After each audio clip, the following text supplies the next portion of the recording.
En este jueves, esta es la mesa de los miércoles. Querido Roy, ¿cómo estás? Muy buenas tardes. Buenas tardes, René, Joaquín. René, buenas tardes. Mi estimado Joaquín, abrazo grande como siempre, buenas tardes. Gracias, don Pepe, querido, buenas Joaquín, tardes. Una buenas provocación, tardes, don Pepe. Joaquín. Mira, yo creo que todo esto de la fracasada reforma electoral y el plan B del presidente es el resultado de la sacudida que recibió el año pasado el presidente López Obrador, cuando ¿Cuál? este pueblo bueno y sabio cambió de opinión por su sabiduría y le quitó la mayoría calificada de la Cámara de Diputados. Entonces, si hacen secuela, entonces el presidente decidió que no va a dejar el futuro de la revolución de las conciencias en manos de este pueblo bueno y sabio, pero tan susceptible a los cambios de opinión, Joaquín. Por eso se quieren asegurar que al final de revisión de los 450 artículos que traen los cambios que aprobaron los diputados y que van a terminar en la Suprema Corte, los artículos que sobreviven sean lo suficientes para poder cargar a favor del gobierno los dados de la elección del 24. Por eso también las embestidas contra las clases medias y las descalificaciones a quienes marcharon el 13 de noviembre. Por temor, Joaquín, saben en Palacio Nacional que por cada persona de los miles que marcharon en toda la República el 13 de noviembre, por cada una hay docenas que no marcharon y que nunca van a marchar, pero que existe la alta probabilidad de que el 2 de junio de 2024 salgan a votar y salgan a votar en contra de Morena. Por eso este gobierno, Joaquín, como tantos otros, hará lo que sea para asegurarse que ni Dios Padre le gane la elección presidencial. Roy, ¿qué dices? A ver, sí, a ver, seamos concretos. Desde que llegó el presidente, o desde antes incluso, su estrategia política se llama polarizar. O sea, no hay otra estrategia política. Su estrategia política se llama polarizar. Y todo lo que hace es en ese afán, ¿no? Y en ese afán fue la reforma eléctrica, en ese afán fue la Guardia Nacional, en ese afán es esta reforma político-electoral. No pasó constitucionalmente, pero el debate de la polarización le gusta. Como lo afirmé hace semanas, lo que busca es jugar con ventaja. O sea, no ganar, porque quitemos, no es para hacer fraude, no es para robarse una elección, no, es jugar con ventaja. O sea, es tratar de sacar alguna ventaja para sus jugadores. Y la principal ventaja que le quiere dar a sus jugadores, la principal ventaja es déjenme hacer campaña por ellos. O sea, esa es la principal ventaja, porque el resto de la ley es, pues, tanto opositores como oficialistas van a tener la misma ley, pero no todos tienen al mismo vocero. O sea, no todos tienen a la misma persona que hace campaña por ellos.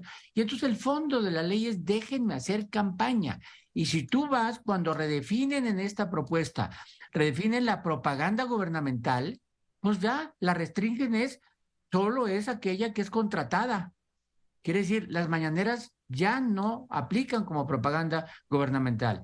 Entonces, a final de cuentas, a eso va. Además, podemos hablar del contenido, Joaquín. Muchos artículos, algunos están bien, otros no, algunos gustan, otros no, como toda reforma. Pero aquí el tema es la forma, no es el contenido, es la forma. No puedes irte a una elección presidencial, cuando te impones las reglas, impones la cancha, impones el balón, impones el árbitro, impones todo y los otros dicen, es que así no se vale jugar, estás jugando con trampa, no importa, estas son las reglas. No se vale, esta ley sí tiene que ser más consensada y no imponerse como se está imponiendo esta. A ver, René. Lo que dice don Pepe, como se apuntó desde la semana pasada, mi estimado Joaquín, sin duda es lo que motivó la reacción presidencial. el saberse que no es invencible, el haberse reagrupado, el haber ajustado gabinete, el haber adelantado la sucesión presidencial, y luego se topó con la gran marcha cívica del pasado 13, lo cual le encendió las alarmas. Por ello ha acelerado todo y por ello está implacable.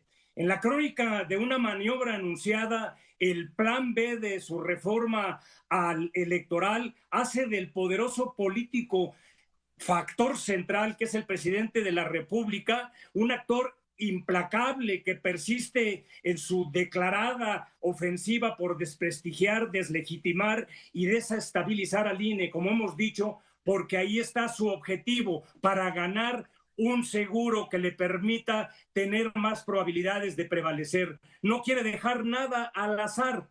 Por eso es su búsqueda desesperada de ello. Y vaya que el presidente sabía, cuando nos hablaba en días pasados de manera sarcástica, espérense a ver lo que viene con el plan B. Lo que verdaderamente está en juego, y aquí se confirma con su plan B, es que la dinamita sigue estando ahí como estaba en el plan A, y no es menos de carga desestabilizadora para el Instituto Electoral y para la Procuraduría, para el propio Tribunal Federal Electoral. Ahí hay una carga fuerte de daño y de perjuicio y que puede crear grandes estropicios.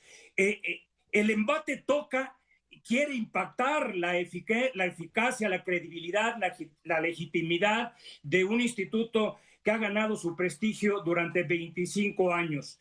Lo que nos queda claro es que ante tal ofensiva y ante tal maniobra, si algo no está a salvo, es precisamente la equidad y es precisamente las facultades del Instituto Nacional Electoral y del Tribunal para poder decidir en una campaña que puede ser altamente competitiva de manera absolutamente imparcial, Joaquín. Bien.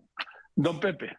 Me limpian las lágrimas, me dan ternura las posiciones del debe ser de mi querido Roy y de mi querido René. El presidente no va a cambiar, por Dios.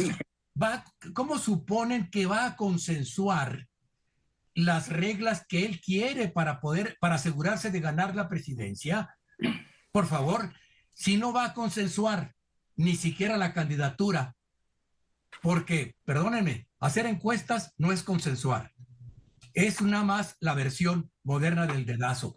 Entonces, ¿por qué va a consensuar las ventajas que tiene y que se va a dar? Que se va a dar. Olvídenlo, ni sueñen, no va a negociar absolutamente nada. Además, todo esto, acuérdense, es la fachada con la que está ocultando. Detrás de esta fachada, de este gran debate que tenemos, están las ruinas que están dejando sus políticas públicas. A ver, Roy, el punto es que vamos a ver cómo lo vota el Senado, porque además lo tiene que votar ya y de volada. ¿Sí? ¿Por qué? Pues porque el periodo termina dentro de una semana, el próximo jueves, el periodo ordinario. Y el 15. Y si lo llegaran a aprobar con alguna reforma, regresaría a la Cámara de Diputados y ya no les daría tiempo, tendrían que llamar a un ordinario o irse hasta febrero.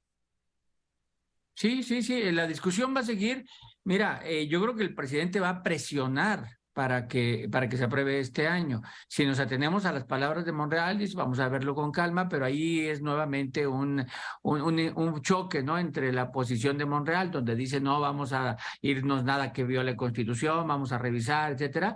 Pero como dices tú, si cambian una coma, con una coma que cambie, amerita regresar a la Cámara de Diputados. Y entonces ya nos iríamos hasta el año que entra. Puede ser que no le moleste tanto al presidente. Primero porque si lee la ley es todo lo que se haga no aplica para el 2023, aplica para el 2024. Y entonces a lo mejor no le molesta seguir con esta discusión y seguir con este tema pendiente. Coincido con Pepe de que no espero de él que cambie nada. O sea, no ha cambiado nada nunca. ¿Por qué va a cambiar ahora? O sea, va a seguir, pero es un debate que gana, que por cierto, lo restringe al dinero. lo cual es incorrecto. Lo restringe a sale más barato, nos hemos ahorrado tanto dinero. A ver, una certeza para una elección es muy barato lo que cueste ese dinero para darle certeza a la próxima elección. Si es por el dinero, creo que está errando, ¿no? Lo que debe de ver es la certeza electoral, un organismo que lo pueda organizar, etcétera.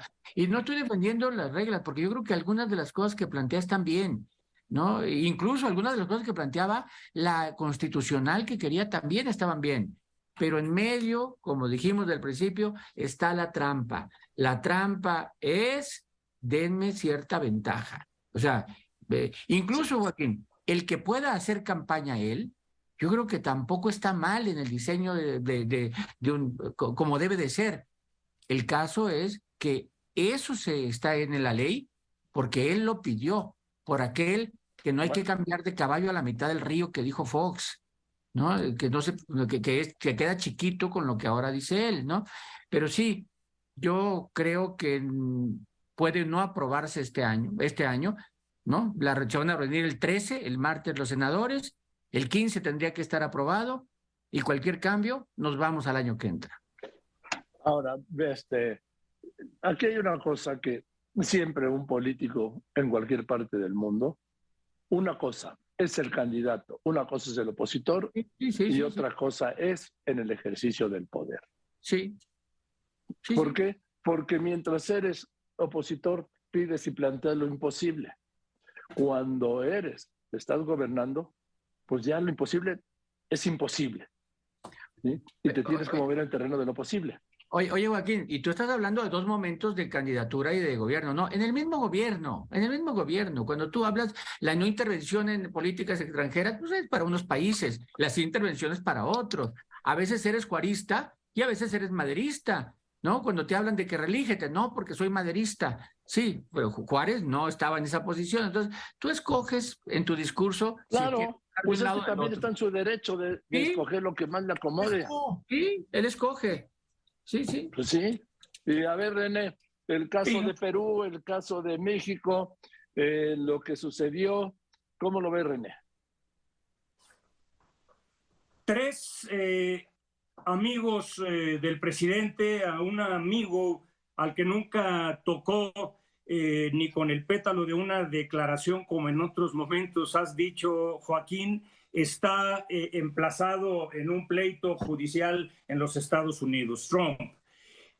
Una amiga cercana de su bloque de alianzas está también en problemas legales. Y ahora... No, está sentenciada a 6 años de cárcel, Cristina Fernández. Fíjate, a 6 años. Y ahora, en rompimiento del orden constitucional, Pedro Castillo está en la problemática en que se encuentra. ¿Y a qué ha llevado esto, Joaquín? Una vez más, considero yo que en forma indebida hay una inconsistencia, por decirlo menos, una ambigüedad por parte del presidente de la República, Andrés Manuel López Obrador, que por un lado dice y ostenta que él respeta la tradicional política exterior y su prestigio mexicana del respeto a la autodeterminación de los pueblos y la no intervención en los asuntos de otros gobiernos, y en la misma declaración, en las mañaneras, hace sus recomendaciones y además dictamina bajo un juicio de valor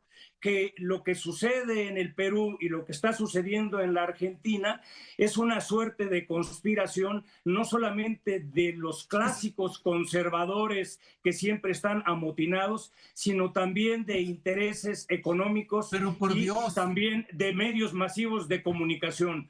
Lo cual, independientemente de que conozcamos cómo reacciona el presidente, en todo sentido, no es lo indicado en términos de un pronunciamiento cuando se da una afirmación y una opinión de ese tipo. Está haciendo política interna con la política exterior. Lo sabemos. Está adaptando a su discurso de sus enemigos, los conservadores, a que estos 3 amiguitos a los que les ha ido tan mal, es por los conservadores, a los cuales él sí está enfrentando con éxito en México. Es política interna, Joaquín. Es lo que está haciendo y no le importa las relaciones. Mira, En Perú no sabemos exactamente qué pasó. Yo no acabo de entender porque estamos diciendo que fue algo terrible, que se impuso el Congreso, lo que tú quieras, pero la señora que tomó posesión como presidenta de Perú es del mismo partido, Perú Libre, que es el partido del señor Castillo. Es Perú Libre un partido de izquierda y ni siquiera su partido respaldó al señor Castillo. Así es que así es. Hay que se haga, por eso te digo, es política interna, está trayendo todo para ajustarlo a su batalla interna, que como dice Roy, él la tiene ya hecha, ya tiene al enemigo, ya le puso rostro y le está poniendo nombres para que esos sean como los Judas de la Semana Santa. Bien, vamos con las conclusiones rápidamente, Roy. A ver, Joaquín, lo que nos espera en diciembre. En diciembre vamos a seguir discutiendo este tema de la reforma electoral, la polarización, hasta que nos lleguen las fiestas. Pues el presidente prácticamente ya cerró, quiere más tema, es la reforma electoral, vámonos peleando y vámonos así. Y eso evita que haya atención sobre la meningitis en Durango, las balaceras en Sonora, el presidente atendiendo estos casos. Eso no evita que el ciudadano sí vea casos como el precio de los alimentos o la inseguridad cotidiana. Entonces, bueno, vamos a ver este mes, pero en términos presidenciales no esperemos cosas nuevas. Esto pinta para quedarnos en esta discusión sobre el INE, reforma electoral, leyes electorales, y así se nos acabó el año. Bien, René, rápidamente, por favor. Joaquín, en cuanto al plan B, lo que verdaderamente está en juego es la búsqueda del poder por el poder y la reproducción del mismo y para poder imponer su dinastía política. Con y en el contexto de altísima polarización, infortunadamente, Joaquín, de seguir las cosas como van, ojalá no se prefiguren escenarios indeseables donde una vez que se dé la elección del 24, los actores políticos, si fuera demasiada competida la elección y la diferencia fuera mínima, llegaran al grado de no poder o no querer reconocer el resultado del mismo. Por eso es un imperativo desde ahorita, no solamente para los políticos, sino también para los ciudadanos, el tratar de evitar con su acción y sobre todo con su participación en las elecciones, que no se den escenarios probables, posibles, indeseables, como digo yo, y que ojalá no se den de suma cero. En la reforma, bien, yo sigo insistiendo, Joaquín, no deja de haber puntos razonables. Sin embargo, yo sigo manteniendo mi opinión, aún con este plan B, que sigue siendo inoportuna, innecesaria, unilateral, desfasada, por lo tanto a destiempo y maximalista, y en muchos aspectos absolutamente regresiva, Joaquín. Muchas gracias. Gracias, René. Don Pepe. Yo cierro con dos frases nada más, Joaquín. Una de Martí, que dice: es criminal quien sonríe al crimen, quien lo ve y no lo ataca, quien se sienta a su mesa y que se sienta a la mesa de los que se codean con el crimen. Frase de José Martí. Y otra más aquí, de León Daudet, quien dijo: cualquier gobernante puede hacer tonterías, lo que no se le permite es decirlas.